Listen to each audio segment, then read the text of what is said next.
Alhamdulillahilladzi hamdan katsira asyhadu an la ilaha illallah wahdahu la syarikalah asyhadu anna sayyidana Muhammadan abduhu wa rasuluh. Allahumma shalli ala Muhammad wa ala ali Muhammad kama shallaita ala Ibrahim wa ala ali Ibrahim wa barik ala Muhammad wa ala ali Muhammad kama barakta ala Ibrahim wa ala ali Ibrahim fil alamin innaka Hamidum Majid. Amma ba'du fa ya ibadallah usikum wa iyaya bittaqwallah faqad fazal muttaqun. Wa qala Allah ta'ala fil Qur'anil azim wa huwa asdaqul qailin a'udzubillahi minasyaitonir rajim. Wala taqfu ma laysa laka bihi ilmun innas sam'a wal basara wal fuada kullu ulaika kana anhu mas'ula. Shadaqallahul azim. Kaum muslimin jamaah Jumat yang dirahmati Allah, ayat yang baru tadi khatib bacakan adalah surat Al-Isra ayat 36, yang mana Allah memintakan kita untuk tidak mengikuti sesuatu yang tidak punya ilmu. Maknanya kita disuruh cari ilmu dalam semua aktivitas kehidupan kita, keseharian kita, kehidupan sosial dan bernegara, bermasyarakat dan seterusnya. Wala taqfu, jangan kamu ikuti ma laisa laka bihi ilmun, apa yang kamu tidak punya ilmu pengetahuan. Innas sam'a, pendengaranmu, sungguh-sungguh pendengaranmu, wal basara, penglihatanmu, wal fuada, hati nuranimu, kullu dzalika kana anhu mas'ula, kullu ulaika, semua itu, kana anhu mas'ula, masing-masingnya akan diminta pertanggungjawaban.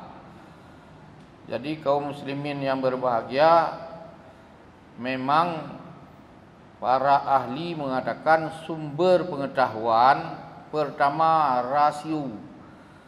Rasio itu akal, bahasa kita. Bahasa Al-Quran juga akal. Sehingga Al-Quran menantang kita. 13 ayat disebutkan afala ta'qilun. Apakah kamu tidak menggunakan akal? Afala tatafakkarun, apakah kamu tidak mau berfikir? Fikir itu adalah proses dan produk sekaligus. Ada pikiran nanti produk. Itu modalnya akal. Dan manusia beda dengan makhluk lain di akalnya. Sehingga kita ada produktivitas. Beda dengan binatang-binatang, tidak ada produktivitas. Mungkin malaikat juga, mungkin jin juga. Inilah kelebihan kita. Jadi kita ditantang menggunakan akal dan pikiran, bahasa sehari-hari kita. Dan para pakar, para filosof mengatakan sumber pengetahuan yang paling agung menurut mereka akal dan pikiran itu, berfikir. Sehingga orang filosof mengatakan hidup itu berfikir. Fikir itu adalah tanda hidup. Jadi kalau tidak berfikir sama dengan mati. Begitu kalau menurut para filosof. Kemudian tahap kedua, ilmu empiris. Empiris itu pengalaman. Boleh pengalaman kita masing-masing, boleh pengalaman nenek moyang kita diwariskan, boleh pengalaman orang, sehingga pengalaman-pengalaman itu tertulis atau tersampaikan dari masa ke masa, generasi ke generasi. Kalau bahasa Al-Quran, Iqra, baca. Baca empiris, baca alam, baca semuanya. Jadi kalau Al-Quran mengatakan Iqra itu cara mendapatkan juga ilmu. Kalau orang keren sekarang mengatakan jendela dunia adalah membaca.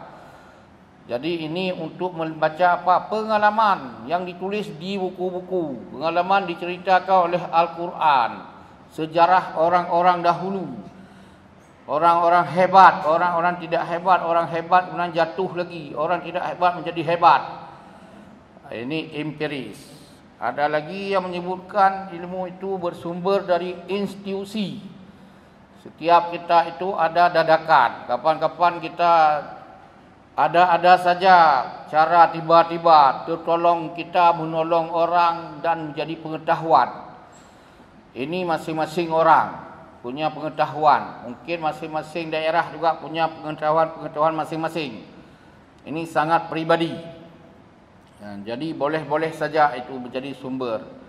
Dan ada juga yang menyebutkan Al-Quran sebagai sumber ilmu pengetahuan. Quran itu mata air tidak pernah kering. Dia bisa diambil oleh semuanya. Telaga Al-Quran yang sangat dalam, sangat luas, sangat agung. Semua bangsa, semua agama, semua zaman boleh mengambilnya. Tidak pernah ditutup kemungkinan itu. Ayat ini lain lagi bercerita, inna sam'a, pendengaranmu, wal basara, penglihatanmu, juga fuada, hatimu, menjadi sumber pengetahuan. Ini menurut para pakar ilmu terendah, ilmu indrawi. Kenapa indera kita terbatas jangkauannya? Yang terlihat itulah pengetahuan kita. Yang tidak terlihat padahal ada eksistensinya, tapi karena terbatas, itulah disebut ilmu yang relatif. Ilmu yang mutlak, ilmu Al-Quran. Kalau filosof mengatakan ilmu yang mutlak, ilmu filsafat. Kembali lagi kepada ilmu indrawi. Kita ada mendengar, ada. Yang tidak kita dengar, barang ada juga. Wujudnya ada, tapi tidak ada kapasitas. Jadi ini serendah-rendah kita, sebodoh-bodoh kita, sedungu-dungu kita, setidak cerdas, tidak cergah kita, tidak menggunakan akal sehat kita, membodoh-bodohkan diri sebodoh-bodohnya lah. Itu tidak bisa bertanggungjawab kita dengan Allah. Karena ada mata, ada telinga, ada hati. Kalau yang lain okeylah bersahaja, ada lab, ada ini, ada itu, ada fokus. Ini tadi kita hari ini bagaimana mengklaim diri orang berilmu, tetapi dalam pandangan pihak-pihak umat Islam hari ini orang yang paling bodoh di dunia. Di Indonesia malah diklaim kita itu oleh pihak-pihak, oleh segelintir orang, oleh kaum oligarki dan juga oleh pihak-pihak khusus lagi mereka yang menuding Islam orang sumber kebodohan, sumber kehancuran, sumber kehinaan, sumber petaka di negeri ini. Kenapa? Karena dianggap kita bodoh. Kira-kira kebodohan bangsa Indonesia yang mayoritas ini kembali kepada sebuah teori yang disampaikan oleh filosof Islam paling awal. Namanya adalah Al-Kindi. Dia filosof di dunia Islam yang paling awal, mengklaim diri sebagai filosof dan menempatkan filosof setingkat setelah Nabi. Dia buat peta segitiga, piramid. Piramid yang tertinggi duduknya para Nabi, 25 orang. Berikutnya langsung filosof, karena harus berfikir yang hebat, dia mendapat tempat yang luar biasa. Kemudian turun di tingkat di bawah itu adalah para pakar.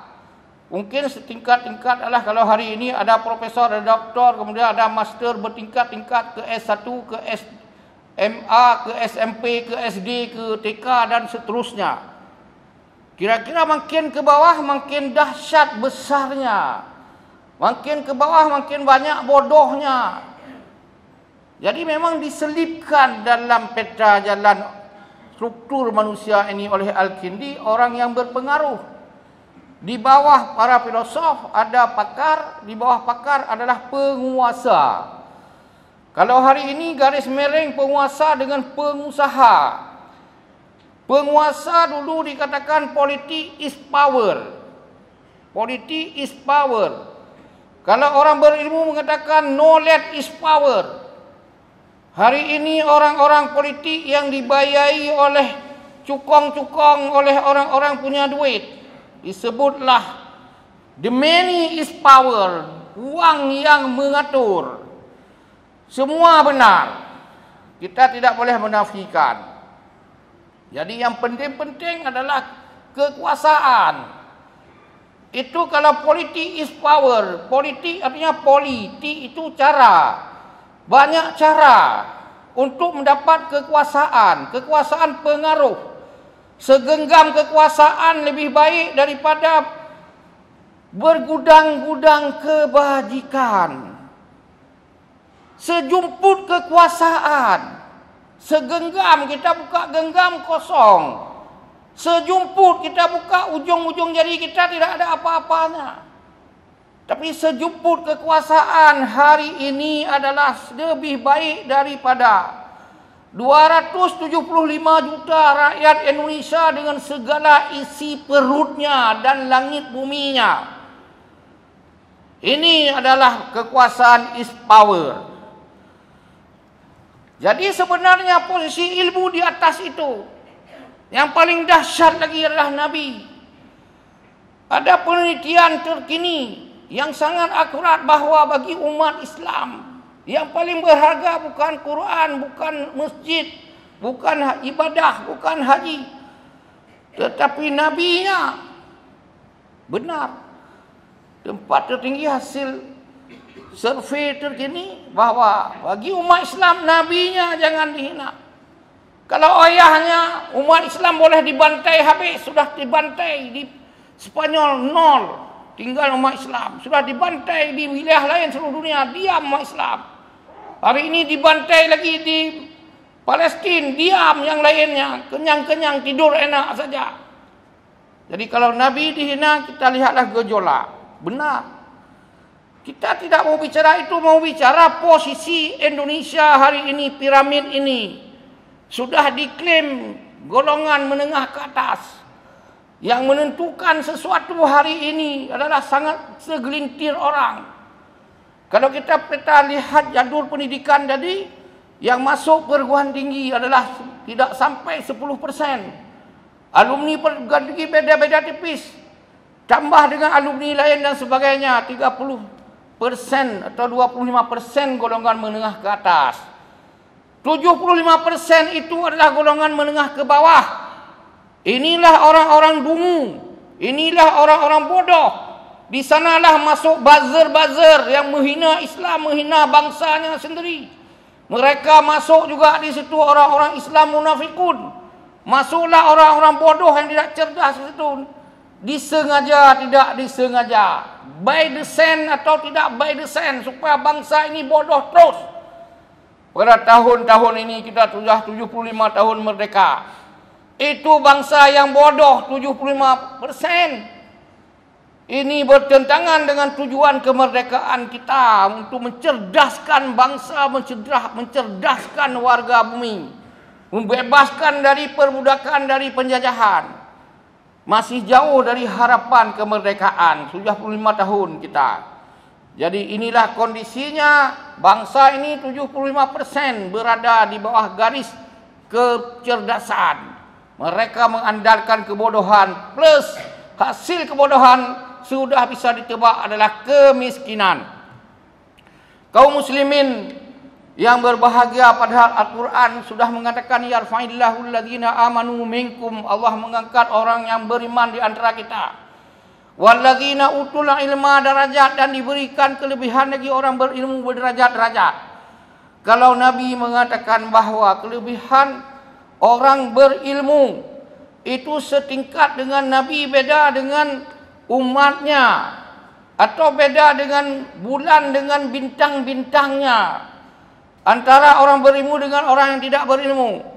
Kemudian ada orang mengatakan kad kadal muallimu rasula, setingkat, kad itu sungguh-sungguh, kadar hampir-hampir, kad kada muallimu, orang-orang alim itu, rasulah setingkat Nabi. Kaum muslimin yang berbahagia, kalau Ibnu Abbas mengartikan darajat tadi adalah 700 derajat tingginya daripada orang beriman saja. Satu derajatnya 500 tahun jarak tempuh. Sebegitulah hebat dan pengaruh orang berilmu pengetahuan. Sampai-sampai malaikat yang sudah mengklaim, nahnu nusabbihu bihamdika wa nuqaddisulak. Kami, hai Allah, nusabbihu, sudah bertasbihmu, bihamdika, memujimu, wa nuqaddisulak, mensucikanmu, sudah ribuan tahun. Ada para mufassir mengatakan sudah jutaan tahun. Bertasbih tak pernah berhenti. Kalau kita dengar misalnya ada dulu jin, raja jin namanya Azazil. Saat jin sudah bertengkar sesamanya, tidak bisa diselesai lagi, bertumpah darah terus menerus, dikirimlah Azazil ini. Dia menghabiskanlah jin-jin jahat. Hanya larilah semua jin kecuali segelintir lari ke dasar laut dan ke jurang-jurang yang sangat dalam di gunung-gunung. Dia lapor kepada Tuhan, ya Tuhan, bagaimana itu yang tersisa jin yang jahat-jahat pembantai sesama itu? Sudahlah, biar tinggal mereka sedikit. Jadi Azazil ini sujud kepada Tuhan 1000 tahun kapan-kapan. Sujud saja. Sehingga dia diangkatlah nanti menjadi malaikat. Jadi malaikat inilah nanti disuruh sujud semuanya. Usjudu li Adam. Mereka itu sudah sujud kepada alam, kepada Allah beribu-ribu tahun. Sujudnya saja beribu-ribu tahun. Belum lagi bertasbih, bertahmid kepada Allah dan sebagainya. Jadi satu ketika itu usjudu li Adam fasajadu illa iblis, sujud semuanya illa iblis. Itulah menurut sebut oleh sebahagian mufassir, iblis itu artinya membangkang, pembangkang dalam bahasa kamus atau bahasa Arab. Jadi sujud fasajadu, sujud semua malaikat tadi kecuali si iblis. Iblis ini mengatakan kepada Allah, khalaqahu bintin, ya Tuhan, engkau ciptakan dia dari tanah. Wa khalaqani min nar, saya dari api, hebat saya. Sedang kami sudah bertasbih sekian lama, masa kami disuruh sujud? Jadi iblis itu malaikat pembangkang. Ada yang sebut raja-raja malaikat, ada yang sebut profesor-profesor malaikat. Begitulah kejadiannya hingga iblis itu dari Azazil diangkat tingkat menjadi malaikat yang paling hebat. Kemudian dikutuk oleh Tuhan, diberi ekor dalam bentuk yang sangat menakutkan, ada tanduk. Ini contoh. Mau sampaikan apa di sini? Mau sampaikan bahawa sehebat itu jin, sehebat itu malaikat, beribadat kepada Allah, usjudu li Adam, sujud kepada Adam. Kenapa? La ilma lana, kata malaikat, kami tidak punya ilmu. Illa ma'allamtana, kami terbatas ilmu. Malaikat punya ilmu. Usjudu li Adam, sujud pada Adam adalah sujud tahiyyah. Kata para mufassir, sujud tahiyyah. Tahiyyah at-tahiyatul, itu artinya penghormatan. At-tahiyatul barakatuh. At-tahiyyah ini penghormatan kepada Adam. Malaikat yang dahsyat sehebat itu sujud kepada Adam karena Adam ada ilmu. Kelebihan seperti inilah kaum muslimin, orang yang berilmu. Hargailah orang ilmu. Belajarlah kepada orang ilmu, menjadikanlah kita orang berilmu. Ada yang sebut u'du aliman, menjadilah kamu orang alim. Ada yang sebut hadis Nabi, kun aliman, jadilah kamu orang alim. Atau muta'alim, atau yang belajar, atau mustami'an yang mendengar ilmu, atau muhibban, atau kamu mencinta ilmu. Kamu harus jadi orang alim. Kun aliman, kamu harus jadi orang alim, kata Nabi. Atau muta'aliman, atau orang yang memproses ilmu. Atau mustami'an, pendengar ilmu seperti hari Jumat dan ceramah-ceramah subuh dan sebagainya. Atau muhibban, atau pencinta ilmu. Wala takunul khamisa, jangan kamu menjadi kelompok yang kelima. Fatahlik, celaka. Bagaimana celaka? Indonesia hari ini kita ada kecelakaan kemarin. Umat Islam celaka sudah 2 tahun tidak boleh pergi umrah dan haji. Ini celaka. Tidak punya ilmu yang mengurus haji. Tidak becus yang mengurus haji. Celakalah, fatahlik. Dan Nabi mengatakan, wa idza usidal amru, jika kamu serah urusan hajimu, umrahmu kepada orang yang mengurus radikul, kepada pembela agama lain,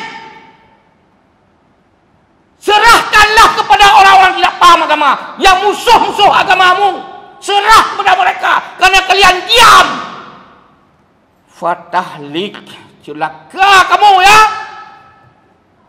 Nabi mengatakan bahwa wa idza usidal amru, kamu serah urusanmu li ghairi ahli, yang tidak ahlinya, fantazirus saah, kamu tunggu celaka, kamu tunggu kehancuran. Hancur hati umat Islam hari ini, khususnya jamaah haji menjerit. Kaum muslimin yang berbahagia, mengalahkan isu yang kemarin KPK itu menggunakan kesempatan dengan gaya PKI untuk memecatkan sejumlah orang, 51 orang. Orang-orang tidak seirama dengan mereka. Dalam tesnya ditanya, pilih jilbab sebagai syariat atau pilih kepentingan negara. Ada yang kemarin disebutkan bahawa pilih Al-Quran atau Pancasila. Atau juga ditanya, agama itu ciptaan manusia. Ada pertanyaan juga tentang LGBT sama dengan lainnya. Itu adalah, kita tidak menuduh oknum di sana, tapi itu setting PKI. Mereka kental sekali di mana-mana. Baunya menyengat di mana-mana. PKI sudah merajalela. Mereka berlindung di bawah struktur negara. Mereka berlindung di bawah sistem-sistem pemerintahan. Mereka sudah berhasil memproduk tahun 2001 ini PP 57 untuk menghapus pelajaran kurikulum bahasa Indonesia dan Pancasila. Kemudian juga mengobrak-abrik kamus sejarah bangsa Indonesia. Kemudian mereka menghilangkan perasa agama dalam peta jalan roadmap pendidikan Indonesia 2020-2035. Itu adalah gaya-gaya tulen, kental, menyengat sekali PKI. Mereka berlindung di dalam sistem-sistem negara. Di mana kita hari ini? Diam-diam saja, masih senyum-senyum saja. Mereka sudah berhasil juga secara sistematif, masif, terstruktur, terukur, memperjuangkan HIP walaupun masih tertunda-tunda. Menggantikan Pancasila dengan Ekasila, ujung-ujungnya adalah Trisila, Ekasila, sama saja. Jadi mau diganti Pancasila itu jelas kental PKI-nya. Kenapa pihak-pihak yang bersumpah atas nama Pancasila tidak bersikap? Mudah-mudahan kita keluarlah out of the box. Keluar kita dari namanya stigmatisasi tadi. Dianggap bodoh, dianggap intoleran, dianggap semua. Tunjukkan bahwa umat Islam tidak bodoh. Minimal mulai hari ini kita belajar untuk menceritakan yang sesungguhnya apa yang terjadi. Mudah-mudahan khutbah ini ada manfaatnya untuk kita semua, insya-Allah. Berjumpa pada lain kesempatan. Lebih kurang mohon diperbanyak maaf. Barakallahu li wa lakum wa lisairil muslimin wal muslimat wal mu'minin wal mu'minat innahu huwat tawwabur rahim.